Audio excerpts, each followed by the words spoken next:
বড় আপডেট দিয়ে রাখি, নরেন্দ্রপুর থানার অন্তর্গত এলাকায় এক তৃণমূল কর্মীর মৃতদেহ উদ্ধারকে ঘিরে চাঞ্চল্য।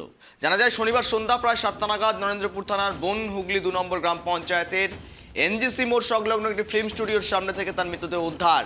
এ সম্বন্ধে বিষয় নিয়ে আপডেট নেওয়া যাক, সঙ্গে রয়েছে গোপাল। গোপাল, একেবারে তৃণমূল কর্মীর রহস্য মৃত্যু এমনটাই মনে করা হচ্ছে, আপডেট কি রয়েছে? তোমাকে বলে রাখি, আবারও কিন্তু এক তৃণমূল কর্মীর মৃতদেহ উদ্ধার ঘিরে এলাকায় চাঞ্চল্য ছড়িয়েছে।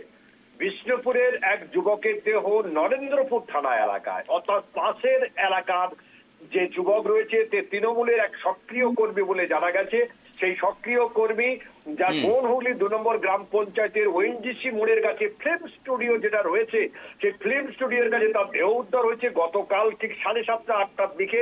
কিন্তু এই যে যাই উদ্ধার হলো, এটা নিয়ে কিন্তু নানা মনের নানা মত। ইতিমধ্যে মৃত যুবকের নাম সুদীপ নাড়ু, বিষ্ণুপুর থানার পানকুয়া অঞ্চলের বাকেশ্বর ষষ্ঠীতলা গ্রামের বাসিন্দা।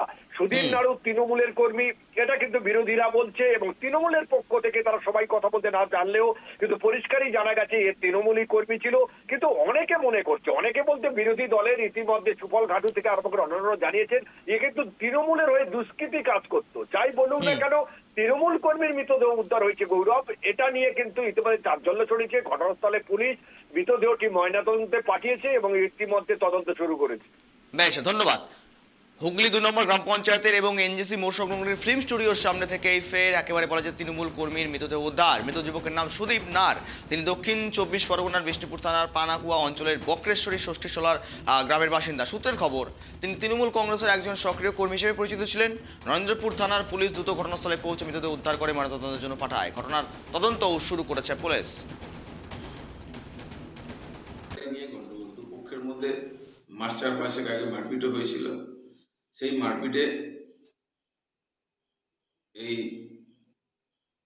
নরেন্দ্রপুরের এলাকার